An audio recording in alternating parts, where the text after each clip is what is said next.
ಭಾರೀ ವಿರೋಧದ ನಡುವೆಯೂ ಸರ್ಕಾರ ಬೆಂಗಳೂರಿನ ಕೋಗಿಲು ಲೇಔಟ್ ನಿರಾಶ್ರಿತರಿಗೆ ಮನೆ ಹಂಚೋದಕ್ಕೆ ಸಿದ್ಧತೆಯನ್ನ ನಡೆಸಿದೆ.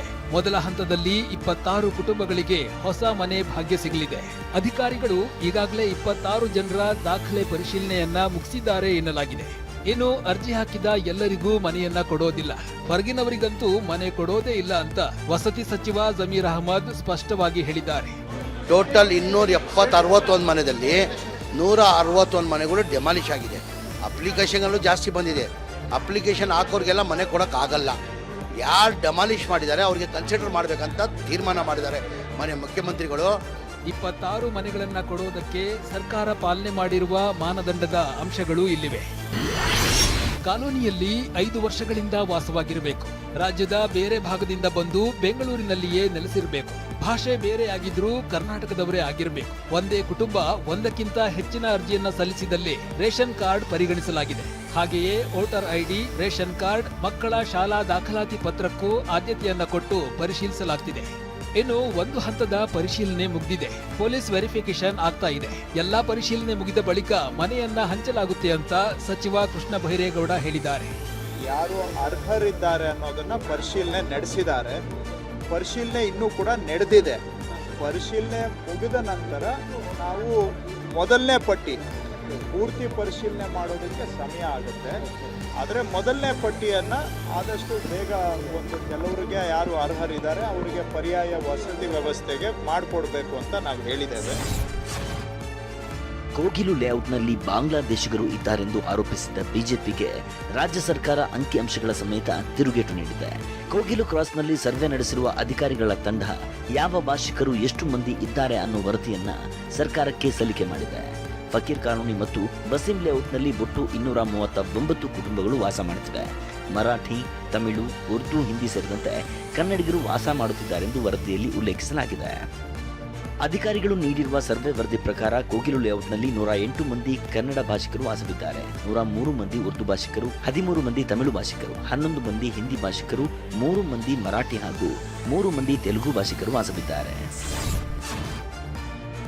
ಕೋಗಿಲು ಬಳಿ ಸರ್ಕಾರಿ ಜಮೀನು ಕಬಳಿಕೆ ಪ್ರಕರಣದ ತನಿಖೆ ಮುಂದುವರೆಸಿರುವ ಯಲಹಂಕ ಪೊಲೀಸರು ಬಂಧಿತ ವಿಜಯ್ ಹಾಗೂ ವಾಸಿಂ ಉಲ್ಲಾ ಬೇಗ್ನನ್ನ ಹೆಚ್ಚಿನ ವಿಚಾರಣೆಗೆ 14 ದಿನಗಳ ಕಾಲ ಕಸ್ಟಡಿಗೆ ಪಡೆದಿದ್ದಾರೆ.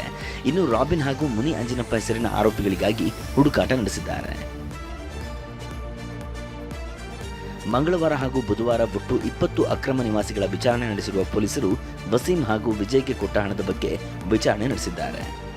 ಇನ್ನು ಪ್ರಕರಣದ ತನಿಖೆ ವೇಳೆ ಕೆಲ ಸ್ಫೋಟಕ ಮಾಹಿತಿ ಬಯಲಾಗಿದೆ. ಅದೇನೆಂದ್ರೆ ಆರೋಪಿಗಳು ಹಣ ಪಡೆದು ನಕಲಿ ದಾಖಲೆ ಸೃಷ್ಟಿಸಿರುವುದು ಗೊತ್ತಾಗಿದೆ. ಈ ಬಗ್ಗೆ ಮಾಹಿತಿ ಇದ್ರೂ ಯಲಹಂಕ ತಹಶೀಲ್ದಾರ್ ಕ್ರಮ ಕೈಗೊಂಡಿಲ್ಲ. ಒತ್ತುವರಿಗೆ ಒಳಗಾದ ಜಮೀನು ವಶಕ್ಕೆ ಪಡೆದಿಲ್ಲ ಅಥವಾ ಕ್ರಮ ತೆಗೆದುಕೊಳ್ಳುವಂತೆ ದೂರನ್ನು ನೀಡಿಲ್ಲ.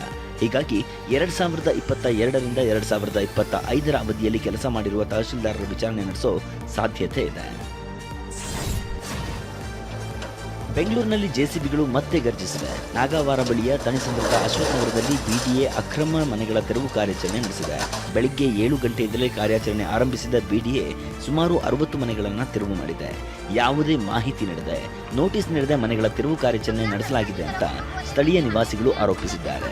ನೋಡಿ ಸರ್, ಏನು ಒಂದು ನೋಟಿಸು ಗೊತ್ತಿಲ್ಲ, ಏನು ಗೊತ್ತಿಲ್ಲ. ಒಂದು ಮಿಡಿಲ್ ಕ್ಲಾಸ್ ಫ್ಯಾಮಿಲಿ ಕಷ್ಟಪಟ್ಟು ಎಷ್ಟು ದುಡ್ದು ಅವರು ಮನೆ ಮಾಡ್ತಾರೆ ಸರ್. ಒಂದು ನೋಟಿಸ್ ಇಲ್ಲ, ಏನೂ ಇಲ್ಲ. ಬೆಳಗ್ಗೆ 6:15 ಬಂದು ಸರ್, ಬನ್ನಿ ಆಚೆ ನಿಮ್ಮ ಮನೆ ಡೆಮಾಲಿಷ್ ಮಾಡಬೇಕು ಅಂತ ಪೊಲೀಸ್ ಅವ್ರು ಬಂದರೆ ನಾವು ಏನು ಮಾಡಲಿ ಸರ್? ನಾವು 10 ವರ್ಷದಿಂದ ಇದ್ದೀವಿ. ಒಂದು 6 ಗಂಟೆಗೆ ಬಂದರು. 6 ಗಂಟೆಗೆ ಬಂದು ಯಾರಿಗೂ ಹೇಳಿಲ್ಲ ಏನು ಅಂತ. ಈ ಮನೆ ಹೋಗಲ್ಲ, ಆ ಮನೆ ಹೋಗಲ್ಲ ಅಂತ ಎಲ್ಲ ಮನೆ ಹೊಡ್ಬೇಕವ್ರೆ. ಇನ್ನೂ ಹೊಡಿತಾನೆ ಅವರೇ. ಯಾರು ಮಾತ್ರ ಕೇಳ್ತಾ ಇಲ್ಲ. ಎಷ್ಟೋ ರಿಕ್ವೆಸ್ಟ್ ಮಾಡ್ತೀವಿ ನಾವು, ಆ ರಿಕ್ವೆಸ್ಟ್ಗೆ ಅವ್ರು ಕೇಳ್ತಾ ಇಲ್ಲ. 6 ಗಂಟೆಯಿಂದ ಬಂದು ಕಾರ್ಯಾಚರಣೆ ಶುರು ಮಾಡಿದ್ದಾರೆ. ನಾವೆಲ್ಲ ಮಲಗಿದ್ರಿ, ನಮ್ಮ ಮನೆ ಹೋಗಲ್ಲ, ಆ ಮನೆ ಹೋಗಲ್ಲ ಅಂತ ಹೇಳಿ 11 ಗಂಟೆ ಶಾರ್ಪ್ ಅವ್ರು ಜನ ಎಲ್ಲ ಮನೆ ಒಳಗಡೆ ನುಗ್ಗಕ್ಕೆ ಶುರು ಮಾಡಿಬಿಟ್ರು. 10-20 ಜನ ನುಗ್ಗುವಾಗ ಯಾರು ನಾವು ಮನೆಯವರು ಏನು ಮಾಡಬೇಕು, ಹೆಂಗಸರಿದ್ದಾರೆ, ಮಕ್ಕಳಿದ್ದಾರೆ, ಏನು ಮಾಡೋದು ಅಂತಾನೆ ಅರ್ಥ ಆಗಿಲ್ಲ. ಸಡನ್ ಎಲ್ಲರಿಗೆ ಆಚೆ ಇರಿ, ನಾವೇ ತೆಗಿತೀವಿ ಅಂತ ಅರ್ಧ ಗಂಟೆನಲ್ಲಿ ಎಲ್ಲ ಖಾಲಿ ಮಾಡಿ ರೋಡ್ಸ್ ಮೇಲೆ ಹಾಕಿದ್ದೀವಿ. ಎಲ್ಲ ಡೆಮಾಲಿಷನ್ ಮಾಡಿದ್ದಾರೆ.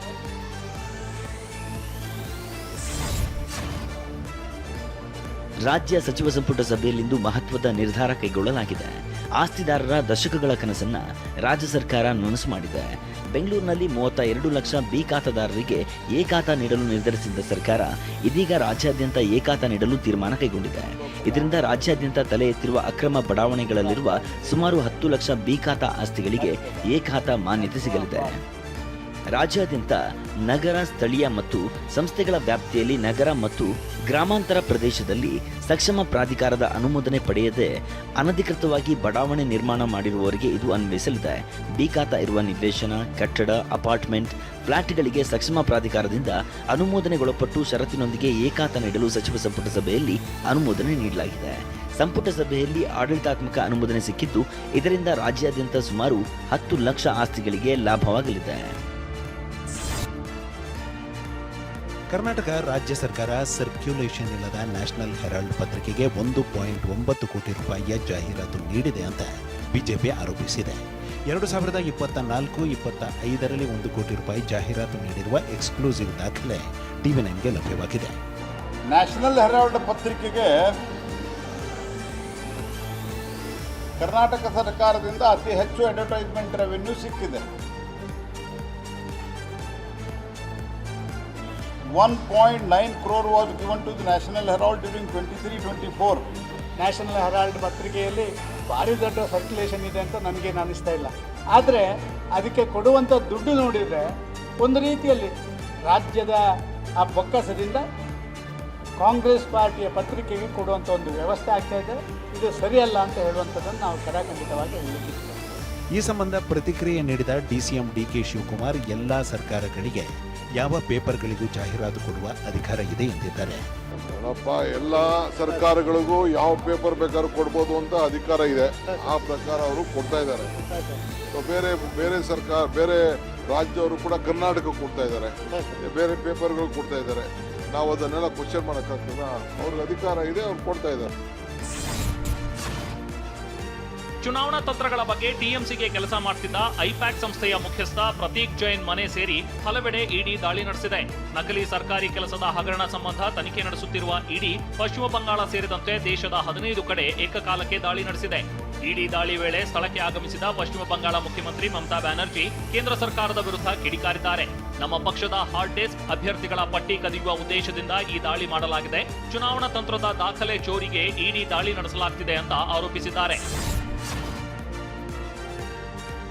ಸುಪ್ರೀಂ ಕೋರ್ಟ್ನಲ್ಲಿ ಬೀದಿ ನಾಯಿಗಳ ಹಾವಳಿ ಕುರಿತ ಅರ್ಜಿ ವಿಚಾರಣೆ ನಡೆಯಿತು. ಈ ವೇಳೆ ಬೆಂಗಳೂರು ಮಾದರಿಯಲ್ಲೇ ಬೀದಿ ನಾಯಿಗಳಿಗೆ ಮೈಕ್ರೋಚಿಪ್ ಅಳವಡಿಕೆಗೆ ಸೂಚನೆ ನೀಡುವಂತೆ ಸುಪ್ರೀಂ ಕೋರ್ಟ್ಗೆ ಅರ್ಜಿದಾರರ ಪರ ವಕೀಲರು ಸಲಹೆ ನೀಡಿದ್ರು. ಇನ್ನು ಭಯಪಟ್ರೆ ನಾಯಿ ಕಡಿಯೋದು ಗ್ಯಾರಂಟಿ. ಭಯಪಡುವ ಮನುಷ್ಯರನ್ನ ನಾಯಿಗಳು ಸುಲಭವಾಗಿ ಪತ್ತೆ ಹಚ್ಚುತ್ತವೆ.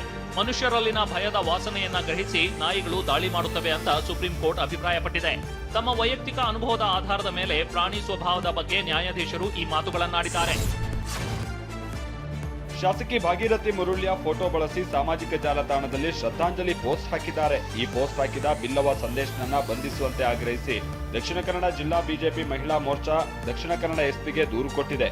ಈ ಬೆನ್ನಲ್ಲೇ ಬಂಟ್ವಾಳ ಗ್ರಾಮಾಂತರ ಪೊಲೀಸ್ ಠಾಣೆಯಲ್ಲಿ ಕೇಸ್ ದಾಖಲಿಸಲಾಗಿದೆ. ಮೈಸೂರು ರಸ್ತೆಯಿಂದ ಜೆಪಿ ನಗರದವರೆಗೂ ಮೆಟ್ರೋ ವಿಸ್ತರಣೆ ಹಿನ್ನೆಲೆ ಬರೋಬ್ಬರಿ 6868 ಮರಗಳ ತೆರವಿಗೆ ಬಿಎಂಆರ್ಸಿಎಲ್ ಸಜ್ಜಾಗಿದೆ. ಜೆಪಿ ನಗರ ಭಾಗದಲ್ಲೇ 1092 ಮರ ಕತ್ತರಿಸುವುದಕ್ಕೆ ನಿರ್ಧರಿಸಲಾಗಿದೆ. ಮರಗಳ ನಾಶದಿಂದ ದೆಹಲಿ ಮಾದರಿಯಲ್ಲಿ ವಾಯು ಮಾಲಿನ್ಯದ ಭೀತಿ ಎದುರಾಗಿದೆ. ನಮ್ಮ ಮೆಟ್ರೋ ಯೋಜನೆ ವಿರುದ್ಧ ಪರಿಸರ ಪ್ರೇಮಿಗಳು ಆಕ್ರೋಶ ಹೊರಹಾಕ್ತಿದ್ದಾರೆ. ಬೆಂಗಳೂರಿನ ಮೆಜೆಸ್ಟಿಕ್ ಮಲ್ಲೇಶ್ವರ ರಸ್ತೆ 3 ತಿಂಗಳು ಬಂದ್ ಆಗಲಿದೆ. ವೈಟ್ ಟಾಪಿಂಗ್ ಕಾಮಗಾರಿಗಾಗಿ ರಸ್ತೆ ಬಂದ್ ಮಾಡ್ತಾ ಇದ್ದಾರೆ. ಹೀಗಾಗಿ ಮೆಜೆಸ್ಟಿಕ್ ಸುತ್ತಮುತ್ತ ಟ್ರಾಫಿಕ್ ಸಮಸ್ಯೆ ಶುರುವಾಗುವ ಆತಂಕ ಇದೆ. ಆಮೆಗತಿಯ ಕೆಲಸ ಮಾಡದೆ ಶೀಘ್ರದಲ್ಲೇ ಕಾಮಗಾರಿ ಮುಗಿಸಿ ಅಂತ ಜನ ಆಗ್ರಹಿಸ್ತಾ ಇದ್ದಾರೆ.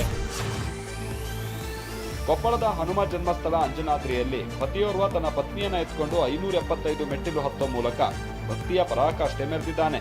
ಯಲಬುರ್ಗಾ ಮೂಲದ ದಂಪತಿಗಳು ಈ ವಿಶಿಷ್ಟ ಹರಕೆಯನ್ನ ಸಲ್ಲಿಸಿದ್ದಾರೆ. ಬಿಹಾರದಲ್ಲಿ ಹಿಜಾಬ್, ಬುರ್ಕಾ, ಮಾಸ್ಕ್ ಅಥವಾ ಹೆಲ್ಮೆಟ್ ಧರಿಸಿರುವವರಿಗೆ ಆಭರಣ ಮಳಿಗೆಗಳಿಗೆ ಪ್ರವೇಶ ನಿಷೇಧಿಸಲಾಗಿದೆ. ಕಳ್ಳತನ, ದರೋಡೆ ಪ್ರಕರಣಗಳು ಹೆಚ್ಚಾದ ಹಿನ್ನೆಲೆ ಭದ್ರತಾ ದೃಷ್ಟಿಯಿಂದಾಗಿ ಈ ನಿರ್ಧಾರಕ್ಕೆ ಬಂದಿರೋದಾಗಿ all India jeweller and gold federation ಹೇಳಿದೆ.